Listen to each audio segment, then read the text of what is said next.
નમસ્કાર વિદ્યાર્થી મિત્રો, આપ સૌની યુટ્યુબ ચેનલ ઈ જ્ઞાન મેન્ટરમાં આપનું હાર્દિક સ્વાગત કરું છું.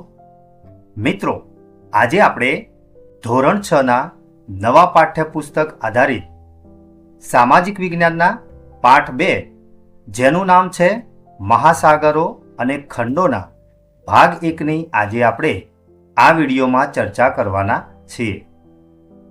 વિડીયો શરૂ કરતા પહેલા જો તમે ચેનલ પર નવા હો તો ચેનલને સબસ્ક્રાઇબ કરજો અને બાજુમાં રહેલ બેલ આઇકનને પ્રેસ કરજો કે જેથી કરીને મારા નવા આવનારા વિડીયોનું નોટિફિકેશન આપના સુધી પહોંચતું રહે. તો જોઈએ મિત્રો આજનો વિડીયો. અહીંયા વિદ્યાર્થી મિત્રો, પાઠની શરૂઆતમાં આપણને જુલ્સ વર્નેના દુનિયાના આરંભ વિશેની જે માહિતી એણે જાહેર કરી હતી એ અહીંયા આપણને આપવામાં આવેલી છે. મહાસાગર સર્વસ્વ છે. તે પૃથ્વીના 7.0 ભાગ પર ફેલાયેલો છે. તેની હવા શુદ્ધ અને આરોગ્યદાયી છે.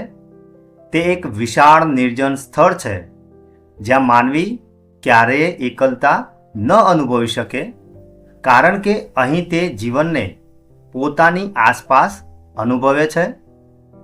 મહાસાગર કુદરતનો વિશાળ ખજાનો છે.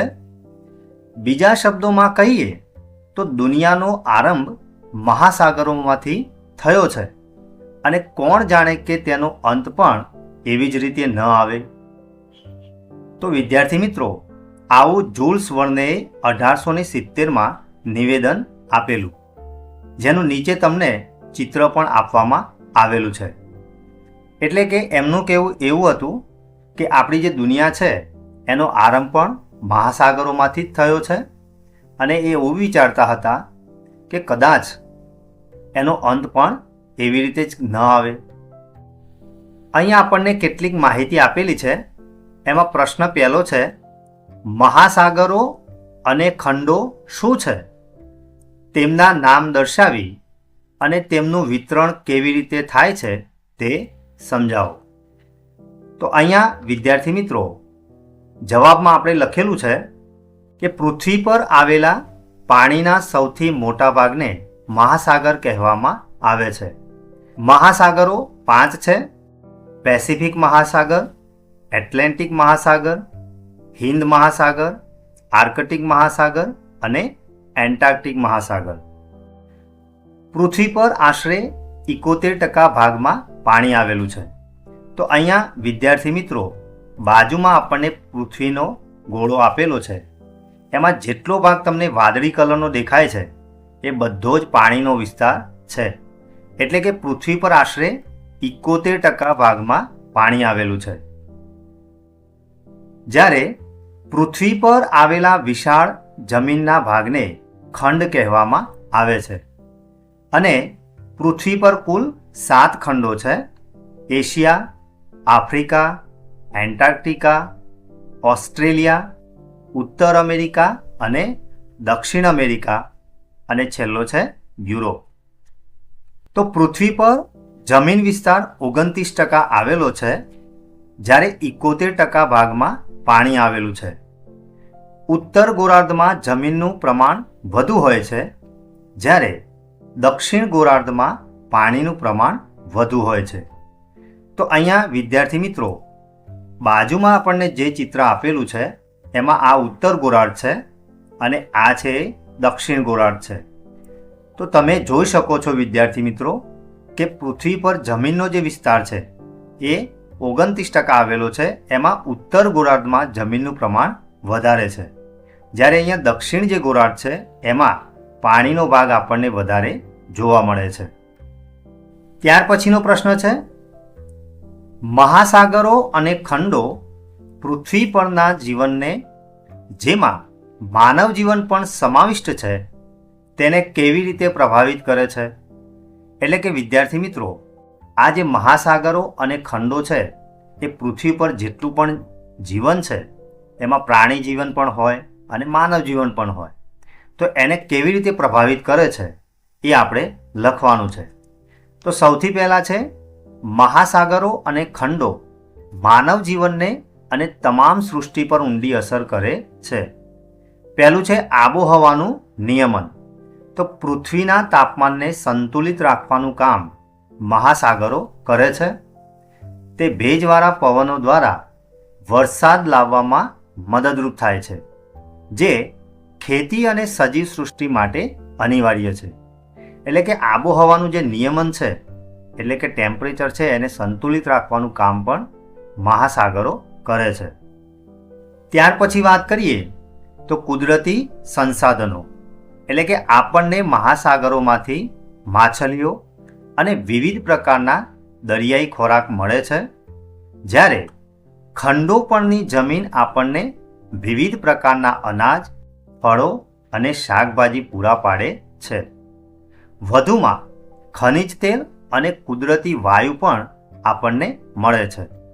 એટલે કે કુદરતી જે સંસાધનો છે એ મહાસાગરોમાંથી આપણને મળે છે, અને સાથે સાથે ખંડો પર જે જમીન આવેલી છે એમાંથી પણ આપણને મળે છે. વાહન વ્યવહાર અને વેપાર. તો આંતરરાષ્ટ્રીય વેપાર કરવા માટે મહાસાગરો સૌથી સસ્તા જળમાર્ગો પૂરા પાડે છે, જ્યારે ખંડો પર રેલવે અને સડકો દ્વારા વાહન વ્યવહાર શક્ય બને છે. એટલે કે આંતરરાષ્ટ્રીય વેપાર કરવો હોય તો જે મહાસાગરો જળમાર્ગો જે પૂરા પાડે છે એ સૌથી સસ્તા હોય છે, કારણ કે એમાં બિનજરૂરી કોઈ ખર્ચો લાગતો નથી. જ્યારે જમીન પર રેલવે અને સડકો દ્વારા વાહન વ્યવહાર શક્ય બને છે. રહેઠાણની વાત કરીએ તો બધા જ ખંડો વિવિધ પ્રકારની સંસ્કૃતિઓ, પ્રાણીઓ અને વનસ્પતિઓ માટે રહેઠાણ પૂરું પાડે છે. માનવ વસવાટ માટે ભૂમિખંડો જમીનની ફળદ્રુપતા અને પાણીની પ્રાપ્યતાના કેન્દ્રો નક્કી કરે છે. એટલે કે રહેઠાણ માટેની જો વાત કરીએ તો ખંડો જેટલા પણ છે એ તમામ ખંડો વિવિધ પ્રકારની જે સંસ્કૃતિઓ છે, પ્રાણીઓ છે અને વનસ્પતિઓ માટે રહેઠાણ પૂરું પાડવાનું કામ કરે છે. સાથે સાથે ભૂમિખંડો છે એ જમીનની જે ફળદ્રુપતા છે અને પાણીની જે પ્રાપ્યતા, એટલે કે પાણીના જે સ્ત્રોતો છે એ પણ નક્કી કરે છે. હવે આપણે આગળ જોઈએ.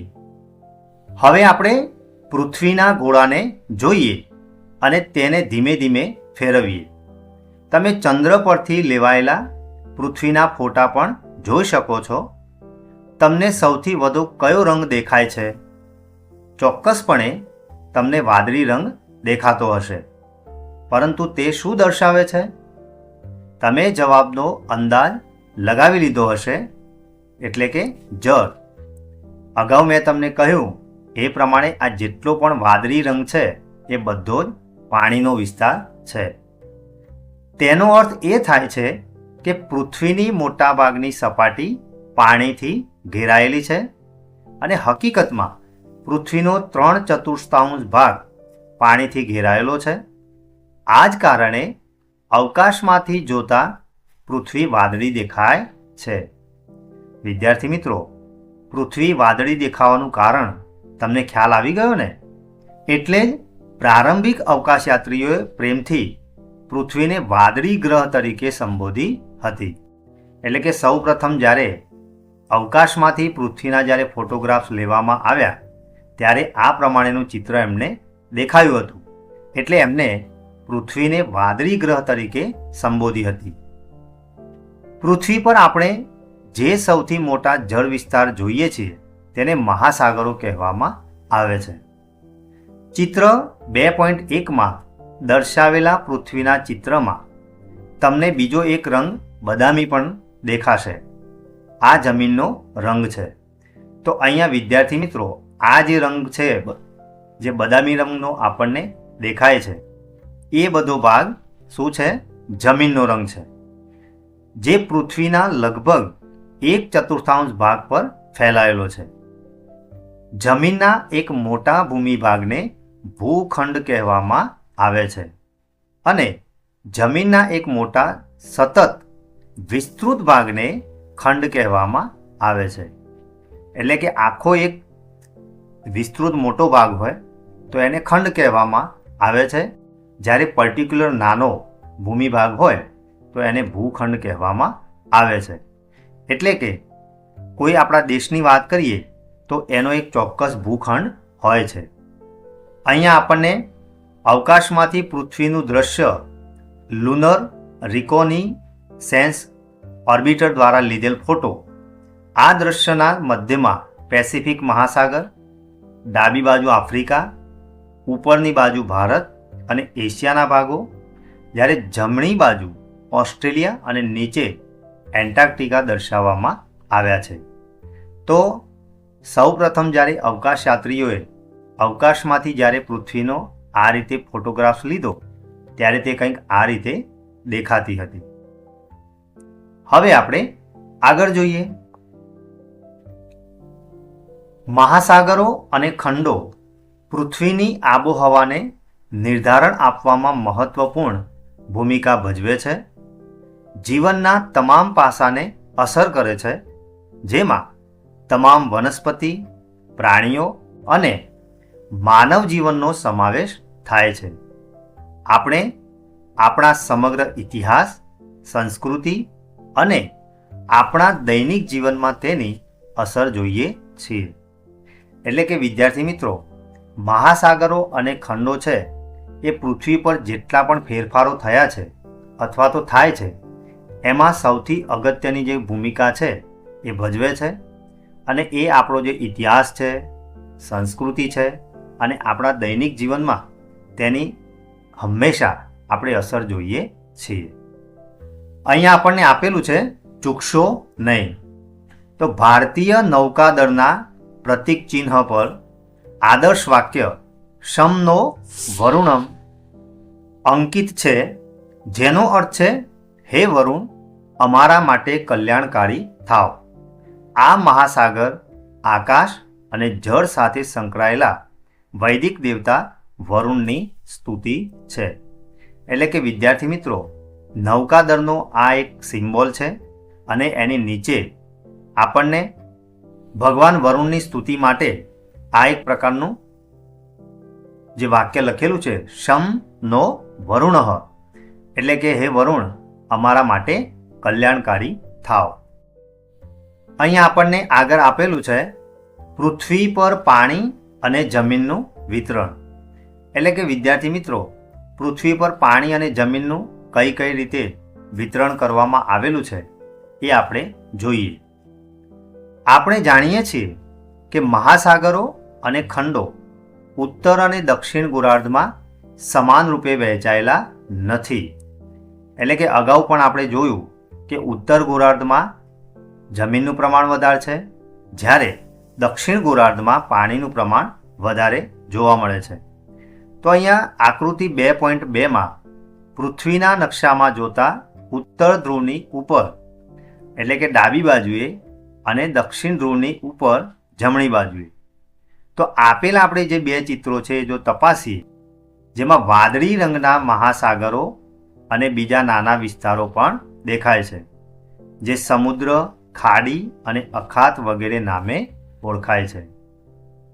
એટલે કે અહીંયા જે નાના નાના જે આપણને વાદળી કલરના જે ભાગો દેખાય છે, સમુદ્ર, ખાડી અને અખાતના નામે ઓળખાય છે. એટલે કે આપણે આ ગોળાર્ધના આધારે જાણી શકીએ છીએ કે કયા ભાગમાં સૌથી વધારે પાણી છે અને કયા ગોળાર્ધમાં સૌથી વધારે જમીન છે. અહીંયા આપણને આગળ આપેલું છે, ચાલો શોધીએ.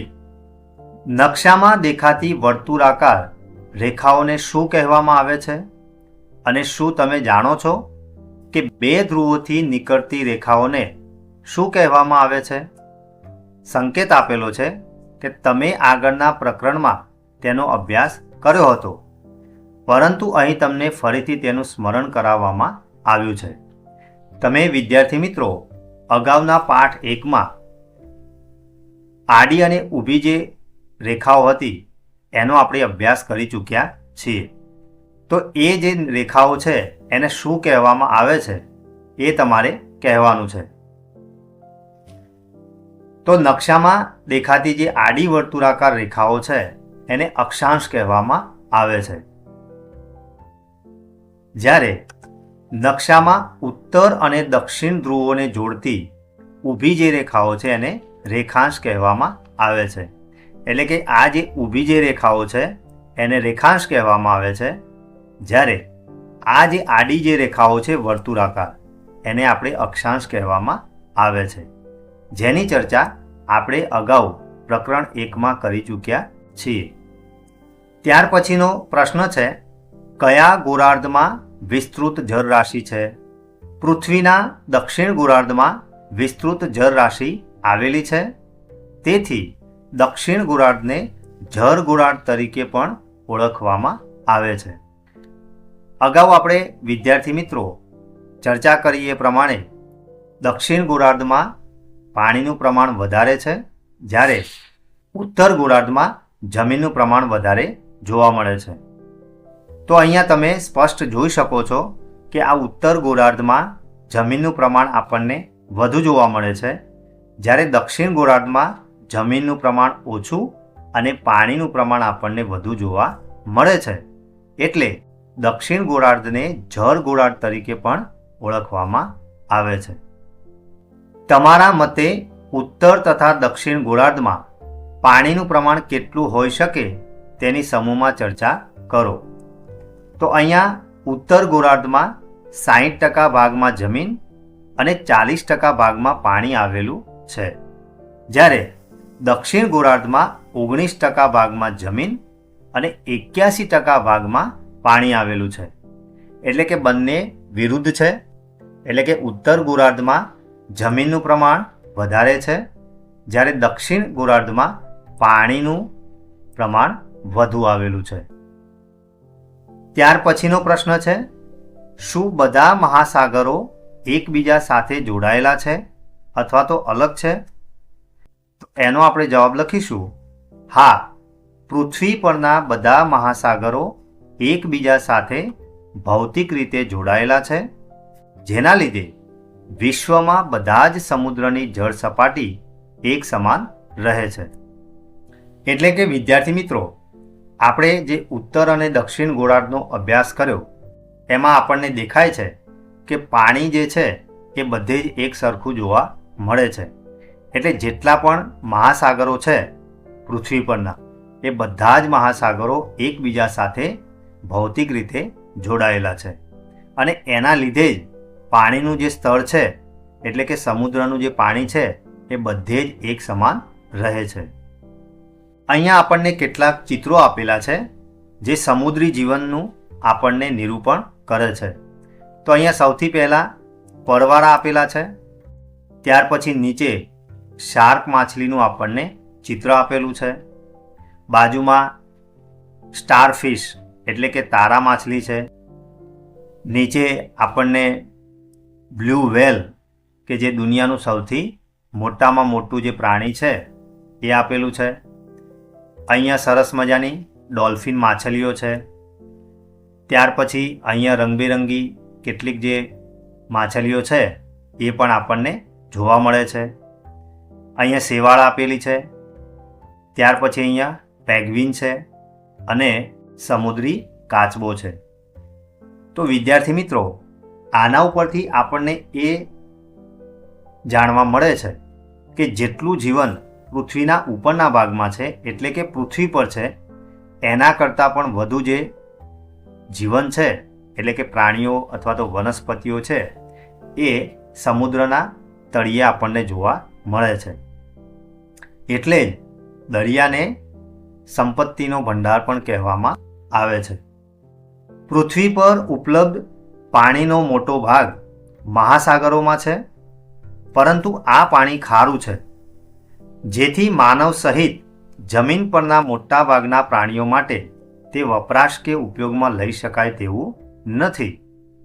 પૃથ્વી ગ્રહ ઉપર પીવા યોગ્ય પાણીનો જથ્થો મર્યાદિત છે.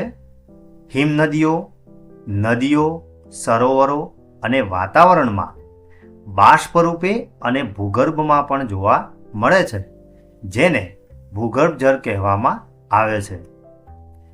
એટલે કે અગાઉ પણ આપણે ચર્ચા કરી એ પ્રમાણે પૃથ્વી પર પીવાલાયક પાણીનો જથ્થો ખૂબ જ મર્યાદિત છે, જ્યારે સમુદ્રોમાં જે વિશાળ જે જથ્થો આપણને જોવા મળે છે એ પાણી ખારું હોવાના કારણે આપણે એને વપરાશમાં લઈ શકતા નથી. એટલે પીવાલાયક જે પાણી છે એ આપણને હિમનદીઓ, નદીઓ, સરોવરો અને વાતાવરણમાં બાષ્પ રૂપે અને જમીનની અંદર જોવા મળે છે, જેને આપણે ભૂગર્ભ જળ તરીકે ઓળખીએ છીએ. એટલે વિદ્યાર્થી મિત્રો, પીવાલાયક પાણી ઓછું હોવાના કારણે આપણે પાણીની હંમેશા બચત કરવી જોઈએ અને તેનો કરકસરપૂર્વક ઉપયોગ કરવો જોઈએ. અહીંયા આપણને સૂચના આપેલી છે, ચાલો વિચારીએ. તો પૃથ્વી પર પાણી વિપુલ માત્રામાં ઉપલબ્ધ હોવા છતાં પાણીની તંગી કે જળ સંકટની આટલી બધી ચર્ચા શા માટે કરવામાં આવે છે? એટલે કે અગાઉ આપણે જોયું એ પ્રમાણે પૃથ્વી પર ઘણું બધું પાણી છે, છતાં પણ પાણીની તંગી અને જળ સંકટની આટલી બધી શા માટે ચર્ચા કરવામાં આવે છે? તો પૃથ્વી પર લગભગ 71% ભાગ પાણીથી ઢંકાયેલો છે, પરંતુ તેમાંનું 97% પાણી ખારું છે, જે પીવા કે ખેતી માટે સીધું ઉપયોગી નથી. માત્ર આશરે 3% પાણી જ મીઠું એટલે કે તાજું પાણી છે. આ તાજા પાણીનો મોટા ભાગનો ભાગ હિમનદીઓ અને બરફમાં જમા થયેલો હોવાથી ઉપયોગ માટે ઉપલબ્ધ નથી. તેથી નદીઓ, તળાવો અને ભૂગર્ભ જળમાં ઉપલબ્ધ પાણીનું પ્રમાણ ખૂબ જ ઓછું છે. આ ઉપરાંત વસ્તીમાં વધારો, પાણીનો બગાડ, જળ પ્રદૂષણ, વરસાદની અનિયમિતતા, જંગલોનો નાશ અને ભૂગર્ભ જળનો અતિશય ઉપયોગ જેવા કારણોથી પીવાલાયક પાણીની અછત વધી રહી છે. તેથી વિશ્વભરમાં જળ સંકટ અંગે ચિંતા વ્યક્ત કરવામાં આવે છે અને પાણીનો બચાવ તથા યોગ્ય ઉપયોગ કરવાની જરૂરિયાત પર ભાર મૂકવામાં આવે છે. એટલે કે વિદ્યાર્થી મિત્રો, આપણે જોયું એ પ્રમાણે જે 3% પીવાલાયક જે પાણી છે એમાં પણ મોટો ભાગ છે એ હિમનદીઓ અને બરફમાં જમા થયેલો છે, એટલે એ પણ આપણે ઉપયોગમાં લઈ શકતા નથી. જ્યારે આપણા માટે જે પીવાલાયક પાણી છે એ માત્ર ને માત્ર નદીઓ, તળાવો અને ભૂગર્ભ જળ દ્વારા જ ઉપલબ્ધ છે અને એનો પણ મુખ્ય સ્ત્રોત એ વરસાદ છે. એટલે જો વરસાદ સારો ન પડે તો પીવાલાયક પાણી આપણને મળી શકે નહીં. એટલે આપણે કહી શકીએ કે પાણીની તંગી કે જળ સંકટની ચર્ચા આપણને કરવામાં આવે છે. ત્યાર પછીનો પ્રશ્ન છે, તમે પાણી બચાવવાની કઈ રીતો જાણો છો? તેમાંથી કઈ કઈ રીતોનો ઉપયોગ તમારા ઘર, શાળા, ગામ, નગર કે શહેરમાં થતો જોવા મળ્યો છે? તો આપણે પાણી કઈ કઈ રીતે બચાવી શકીએ? તો પાણી જીવન માટે અત્યંત જરૂરી કુદરતી સંપત્તિ છે. તેથી દરેક વ્યક્તિએ પાણીનો કરકસરપૂર્વક ઉપયોગ કરવો જોઈએ. પાણી બચાવવા માટે ઘણી અસરકારક રીતો અપનાવી શકાય છે. પાણી બચાવવાની મુખ્ય રીતો છે વરસાદી પાણીનો સંગ્રહ એટલે કે રેઇન વોટર હાર્વેસ્ટિંગ. એટલે કે વરસાદનું જ્યારે પાણી પડે તો એ પાણીને આખા વર્ષ દરમિયાન કેવી રીતે સંગ્રહ કરી શકાય એ આપણે વિચારવું જોઈએ. ત્યાર પછી છે ટપક સિંચાઈ પદ્ધતિ અને ફુવારા પદ્ધતિ જેવી આધુનિક પદ્ધતિઓનો ઉપયોગ કરવો. નળનો બગાડ અટકાવવો એટલે કે નળ જો આપણે કામ ન હોય પાણીનું તો નળને બંધ કરી દેવો જોઈએ. લીકેજવાળા નળ અને પાઇપનું સમયસર સમારકામ કરવું. જરૂર જેટલું જ પાણી વાપરવું. તળાવો અને કૂવાઓનું જતન કરવું તથા વૃક્ષારોપણ કરવું વગેરેનો સમાવેશ થાય છે.